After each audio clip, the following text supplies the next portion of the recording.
Every day of the week will bring to you divergent views on news making the headline. If people who commit crime are being rewarded with national honors, with national appointments, then where are we going in this country? It's not about whether it was Jonathan or whether you are going to have a Buhari. It's the kind of political structure we run.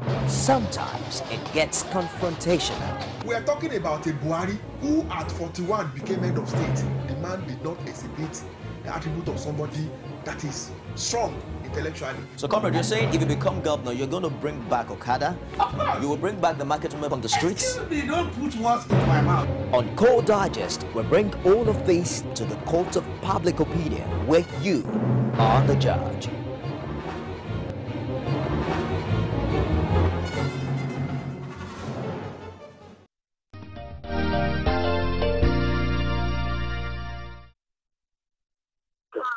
Well, it's nice for you to stay on the course of the program with me on Core Digest this morning. And of course, it's time for us to discuss what we have for you today. And of course, we're looking at Nigeria, oil and gas beyond May 29. And I'm joined with an oil and gas expert, RONKE ONADEKO. Good morning. Morning. I must say you look very beautiful. Thank you very much. Yes, it's nice having you on the show. But before RONKE does justice or gives us what she knows how to do really best, of course, she's an expert in this field.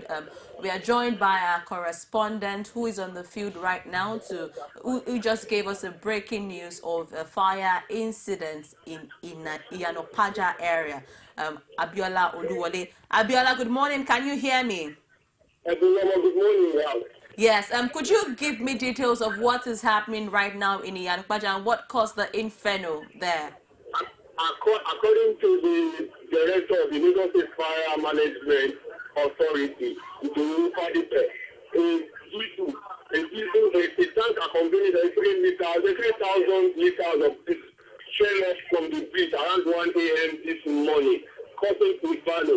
As it sits here now, 20 vehicles have been burned, some streets have been touched, and some people, according to some people, there were some slight injuries. Those people have been treated by the Lagos State Emergency Management Board and they've been discharged. As we talk to you now, traders here are lamenting. They are regretting. I guess we lost Abiola right now, but of course we'll get back to him as we continue on the course of the program. And of course this particular incident just takes us back to what happened in Onitsha recently, and of course the death toll is still counting. As of this morning we have 82 people who have been confirmed dead, and we just wish that we do not have a repeat or reoccurrence of this terrible incident that is claiming lives in numbers. And of course as we go on the course of the program, Abiola Oluwole would tell us how rapid and how swift the response of the fire management agencies were to managing the problem that happened in Iyanopaja, a similar one that's struck in Onitsha. But before, well, as we go on the course of this program, of course, we're looking at Nigeria oil and gas beyond May 29. And RONKE is right here with me, as I said. RONKE, once again, it's nice having you on the show this morning. I'm glad to be here. All right. Now, as an expert, I want you to tell me what is really the situation of the oil and gas sector in Nigeria as we speak. The first thing that would be good to reaffirm is that oil and gas is the largest income generator for Nigeria. And Nigerians need to pay particular attention to it because our budget relies solely on the income we derive from oil and gas. The health of our economy is dependent on it, and the future of the nation really depends on oil and gas for now. So until we have other sources of income and we diversify our income, particular attention has to be paid to the oil and gas sector. But as it is now, what's the current situation of the sector? Is it entirely dead, like some Nigerians will say? Because looking at the fact that we're talking about the dwindling economy, the fact that oil and gas cannot really generate the income that Nigeria needs to sustain itself, what is really the current situation? How bad is it now? Well, for the last maybe 8, 9 years, the dwindling investment in oil and gas has been of concern to industry experts. We've been trying to push a bill called the Petroleum Industry Bill. I'm sure people hear a lot about the PIB.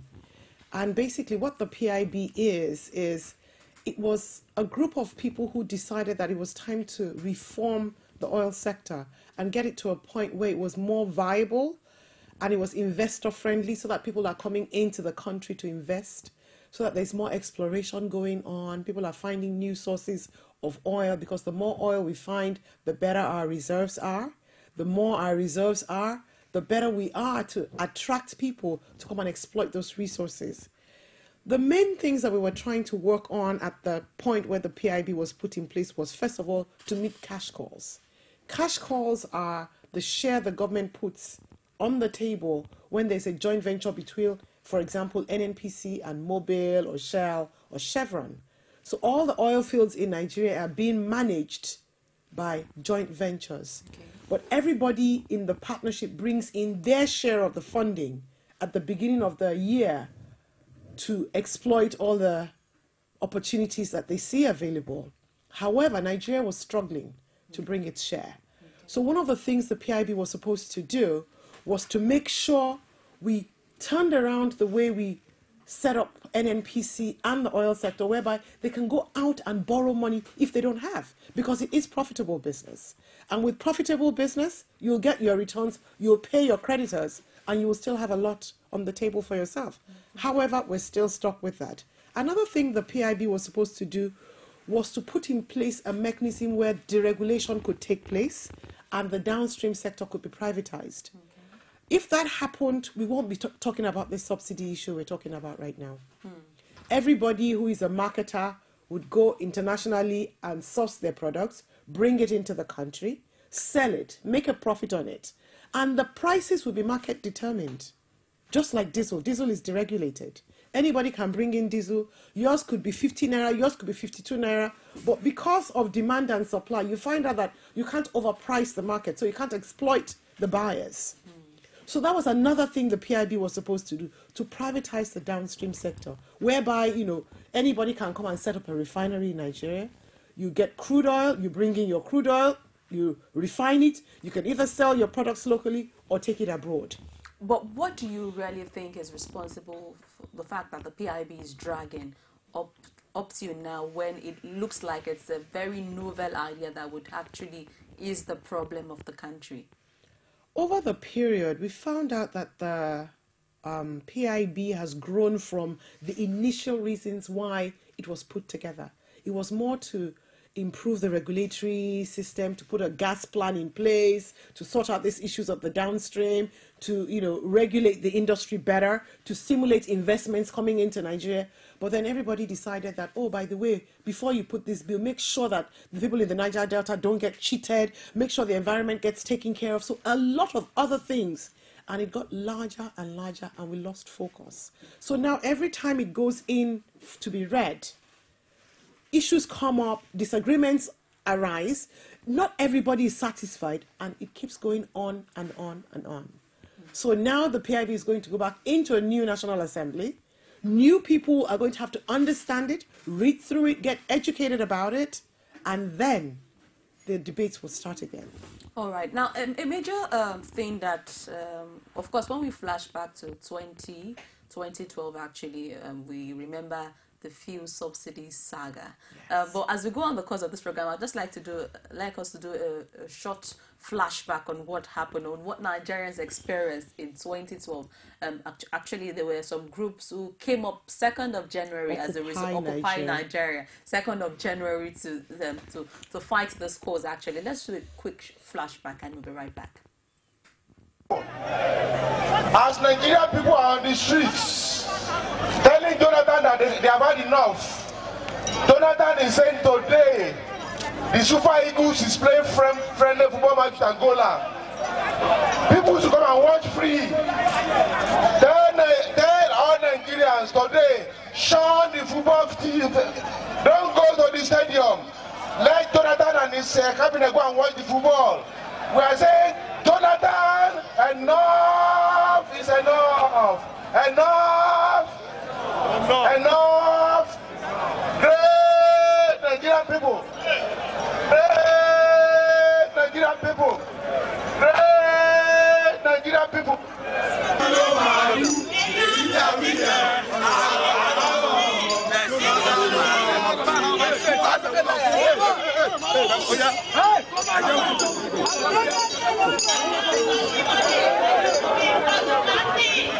You see somebody that has stolen fish in the market, you put them in prison. And somebody that has stolen 58 billion, 150 billion. Who's a thief? Who's a thief? All of them are thieves. Yes. You say you are there and you are collecting 42 million for 3 months. God will punish them. They will die. Nigeria go better. It go better. So it go better. It go better. Odukelo logoji. It go better. Tati go menirawa. It go better. Shodaga waduni. It go better. Oduwo lo majena.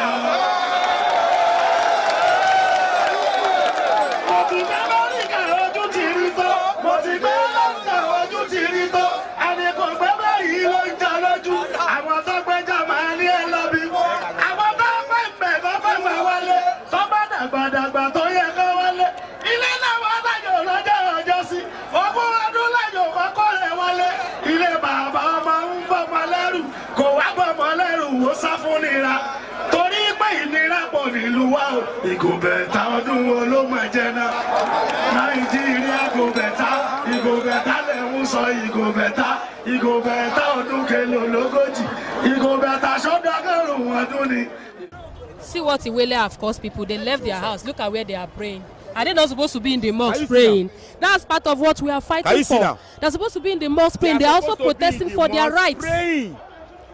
Sure, you understand? Somewhere. Under the sun, imagine. These are good Nigerians. So let him break it down. Not even.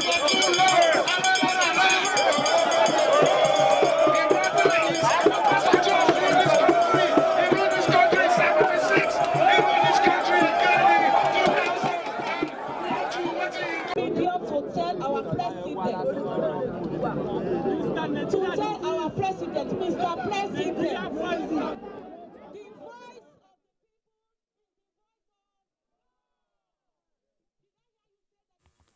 RONKE, what we saw in Nigeria in 2012 was, at some point, some people thought there was going to be a revolution in Nigeria because you could see a lot of Nigerians coming in numbers. We had music artists, activists saying that what the government did at that point was not right. And now we have debate of whether the subsidy should be removed. And we saw what happened in 2012. What do you think should be the stand of the government? Okay, I'm going to lay a foundation in this discussion and ask Nigerians who are listening in, why is kerosene still not affordable by the poor people in Nigeria at the proposed 50 naira price it's supposed to be, if the subsidy is working? The poor people still don't have kerosene, and when they get it, they don't get it at 50 naira. They get it at the market price. That's one of the things that I want to put out to Nigerians. Nigerians believe the marketers are holding the government to ransom, and that if they stop importing, the whole country shuts down. We saw that 2 weeks ago. It was the first time in the history of Nigeria that things got so bad that radio stations shut down, banks were threatening to shut down, schools were closing down, hospitals were asking patients to be removed, hotels were closing down because there just wasn't the availability of fuel. If the subsidy regime is working, those things will not be happening. So, for one, we don't need experts or babalawos or magicians to come and tell us that it's not working. Common sense tells us if you've been doing something the same way over and over and over again, and you're not seeing a difference, and you're not seeing changes, you're obviously doing something wrong. Okay. 40 years ago, Nigeria went into this subsidy regime. It was supposed to be a 6-month period to adjust when the prices of the international oil prices changed. Yeah. It's gone on for 40 years. I'm asking Nigerians, shouldn't we try a deregulation for 6 months and see if it works? Is it not time we tried something different? to see if it works. This is the first time in a very long time that we've had a government that the people have wanted. Okay. We all saw that with the way the elections went, how people stayed out all night waiting to vote, how queues and queues of people waited in the hot sun to cast their vote and let their voices be heard in this country. This is the first time we are having a leadership that are telling us the first thing we want to do for Nigerians is make sure we're accountable. So are you saying that fuel subsidy should be removed? Is that what you're saying? I'm saying we have tried the fuel subsidy. We are not getting what we want out of it. The poor people are not getting the benefits that are supposed to be accrued to them. Should we not try something else? We've done full subsidy. We've done partial deregulation when diesel was brought out of the regulated products and it was just leaving PMS petrol and kerosene. We've tried removing or adjusting the price. We've tried partial deregulation. Shouldn't we try full deregulation and just find out if that just might be the solution? Yeah, but you know, Nigerians as adventurous as they are actually, you know, when the subsidy was removed in 2012, it didn't sit down well with a lot of Nigerians. Of course, with what we saw play out in 2012, but when a little price was added, or of course we had some amounts removed, Nigerians are actually saying that the government frauded them because the money from subsidy that the government promised to use to develop other areas of Nigeria was not used judiciously to most people. Of course, a school of thought will say that Nigerians was just scammed. So do you think Nigerians are ready to trust another government with such idea of removing fuel subsidy? There is the issue of corruption. A lot of Nigerians believe they've been scammed in the area of subsidy. I'm not an expert in that field, so I have not audited the funds that have accrued from savings from the subsidy, so I cannot speak categorically on that. However, are we tired of the fuel queues? Are we tired of the shortages? Most estates, even people who are very, very well-to-do, got to a point where they were rationing their diesel. You put off your generator during the day. Hopefully, you know, by 7 o'clock when it starts getting dark, you put it back on. And everybody was careful. We had significant amount of losses from this last 2 weeks. So yes, we are not sure that the government are going to do exactly what they say they will do, but are we going to give them a chance to prove themselves honorable and watch what they do? Because it's a two-way thing. The government have told us we're going to do ABC. We cannot just leave them and wait for them to do ABC. We as citizens of Nigeria have to monitor and make sure that what they said they will do, they do. And when they're not doing it, we are the ones who need to raise an alarm, blow the whistle and say, this is not what we bargained for. This is not what you said you were going to do. And they can't even just tell us they're going to do stuff. They need to tell us specifically what they're planning to do, how they are going to do it, how they're going to measure the success of what they're doing, and a time frame in which we should start seeing results. Well, pretty much is what the last administration did. They had the Shopee program to help youth, unemployed youth, actually gain jobs. Then they talked about boosting the standard of some health facilities. But they said that they actually stated clearly in paper, and of course we saw one or two of these things play out. But Nigerians are still not satisfied with the outcome of what they did with the fuel subsidy money. So do you think they are really interested in another fuel subsidy removal? I think at this point in Nigeria, we don't have much of a choice. First and foremost, the treasury and the coffers of Nigeria are empty. The fuel scarcity we experienced in the last few weeks was because the governments were not able to meet up with the payments of the importers that they had given contracts to import on behalf of Nigeria. They imported the products, they supplied the products. What usually happens is that when you bring in your products, you sell on the open market and you recoup approximately 70% of what your cost is. The balance is what the government is supposed to pay back to the marketers in terms of subsidy. They haven't been able to provide that balance. So importers are owing their banks 7, 8, 9 months of millions of dollars, which is expensive. And that's why they said, you know what, we cannot keep bringing in products and not getting our money back. The banks aren't even borrowing us money anymore because they want to recoup their money. And there's interest accrued. The money cycle for their money that's out there is so high, it's just not workable. So what do we do?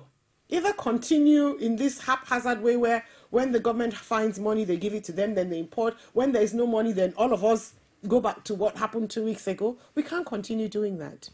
This sector, from what you've said, is a money-making sector. It is money-making. And of course, if Nigerians actually tap into it, would not be experiencing what we're experiencing. Now, for you, how has Nigeria government over the years managed this sector that should be bringing us millions of dollars? How have we managed this sector? We're not a planning nation. Our nation has been growing.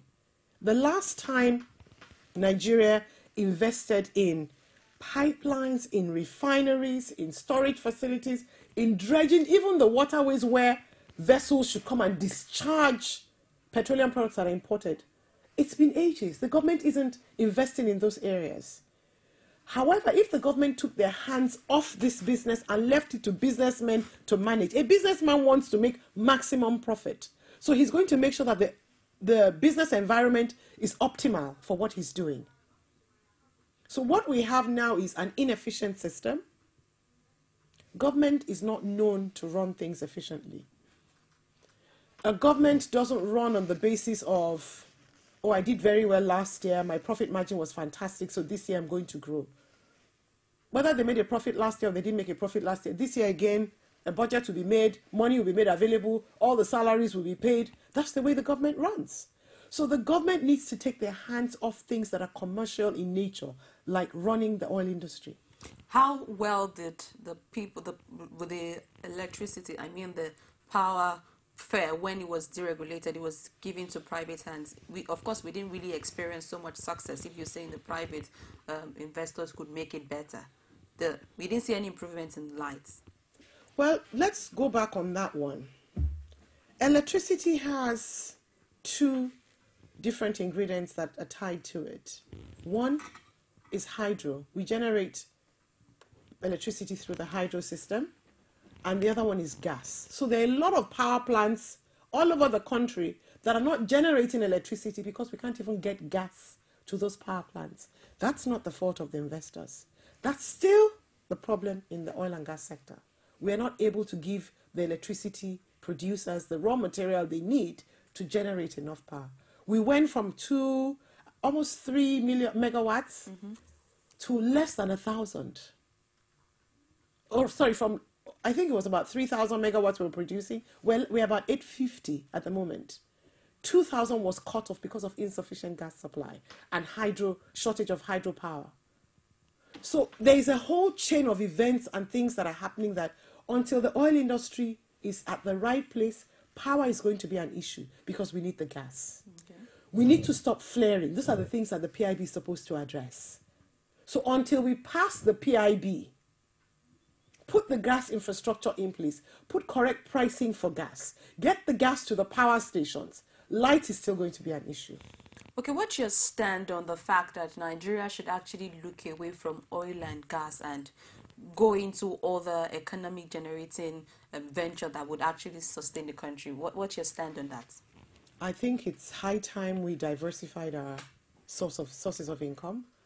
The US and a lot of countries now are producing enough power to support. So the places where we sold our oil and our natural gas to, those markets are shutting down on us. However, the good thing is that we need the oil and we need the gas even at home in Nigeria and on the continent. So it's not all bad news.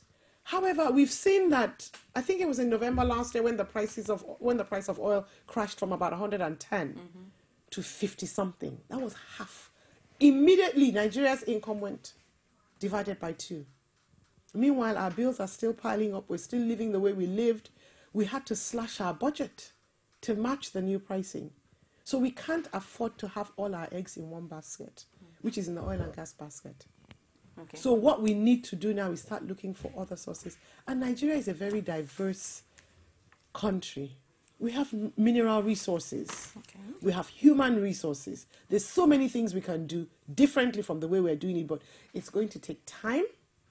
They're not things that all of a sudden, you know, we can switch off the oil and gas and move into something else. We're going to have to groom ourselves, sit down as a nation and decide that, do we want to go into agriculture as a side business and grow it to the point where it's even now a larger generator of income than oil? But it can't even just be agriculture, because then you have 1 year of drought or 1 year of floods and that wipes it out. So we have to look for multiple sources of income for the country. All right. Some have actually raised the issue of the state of our refineries as it is now. Nigeria has about 3 refineries. We have one in Port Harcourt, 2 in Port Harcourt actually. We have one in Warri and one in Kaduna. And yes. No one, like these refineries are just there with the name. So if the private sector is supposed to take over, how can they survive really? The issue of the refineries, that's the downstream sector of the oil and gas industry. We need major investments in the downstream sector. I don't think the government are the ones who are supposed to make that investment. The Dangote Group by 2016 have promised us a 400,000 barrel per day refinery. This should at least support 50% of the petroleum products we need in Nigeria. So this issue of subsidies would shrink if nothing is done about it, at least by 50%. Just yesterday or the day before, I read that IPMAN are talking to some financial institutions abroad, looking for 600 billion, I think it is. $3 billion. Okay. They're looking for $3 billion to invest in refineries in Nigeria. If they do this as well, that's going to shrink.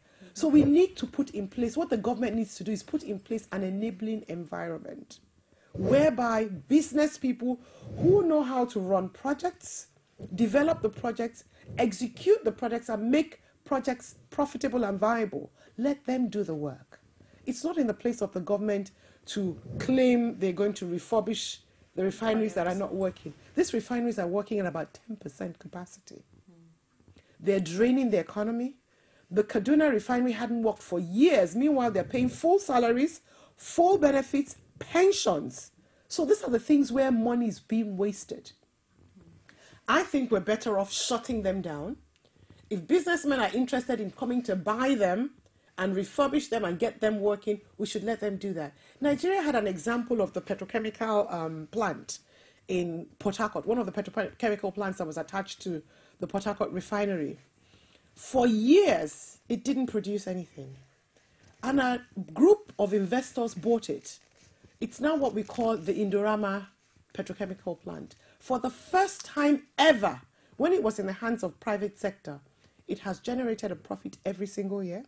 The government have benefited because they're still shareholders. It is no more a cost center. It's an income generating center now. And they've even doubled their capacity and are in the process of even expanding more. That is enough to tell the government, you're not good at these things. Let somebody else do it. Take a stake in it so that, national interest is protected, but give it into the hands of people who will do a better job of it. Same thing with Nigerian LNG. It's being run by the expatriate joint venture partners. Okay. But the thing is, as much as private investors are experienced in managing business, making profit and stuff, but some investors will say, Nigeria does not really present a good environment for me. Say, for example, I'm running a refinery in the country with very low electricity supply. How can these investors really survive? Are we not looking at a fallback to what we once had? Well, the oil and gas sector is slightly different. If you had a refinery, all the raw materials you need are here. And that's one of the first key things in setting up a factory. Are you close enough to your raw material? Nigeria is producing maybe 3.5 billion barrels of crude every day. So that's your raw material right there and then. The refinery is self-power generating. So you don't need power. You are producing power. We have people who have modular refineries, small refineries, where they're producing a company called Niger Delta. They have a small refinery, they're producing diesel. All the feedstock they get from the production is what they use to run their businesses. So having a refinery in Nigeria is a perfectly great idea. we're huge consumers of the products, the byproducts from it, so we don't even have to go and look for a market. And then the whole of Africa and the whole of West Africa are there to take from us if we even start to produce extra. Okay. So here we are. We are the dark continent, not just physically, not just literally. Physically, there's no power. So if Nigeria is producing all its, the raw material of crude oil, and we're refining it here, we will find markets for it. And people, we're going abroad to look for oil. People who need oil will come to Nigeria to look for it. Oh, so this is something investors should actually look into. Oh, investors should be looking at it. And I mean, there is no better time than now. All right. Thank you very much, Ronke. Well, now I want to go on this quick short break, but when we come back, of course, we'll do justice to this issue. And of course, I hope listeners and viewers are actually learning one or two things. And of course, investors are with their ears widely open to invest in this sector that, according to Ronke, is really going to earn you millions of dollars if you really do the right thing. Do well to join us after this break, and we'll be right back. It is often said that the future belongs to those who are inspired to dream dreams of a future where we're more than able to move the entire world. Mom, one day I'm gonna be a superstar performer. Yes, one day. Rich and creamy peak, extra fortified with 28 vitamins and minerals. Here's to 60 years of nourishing dreams and inspiring the future. The future is bright. Reach for your peak.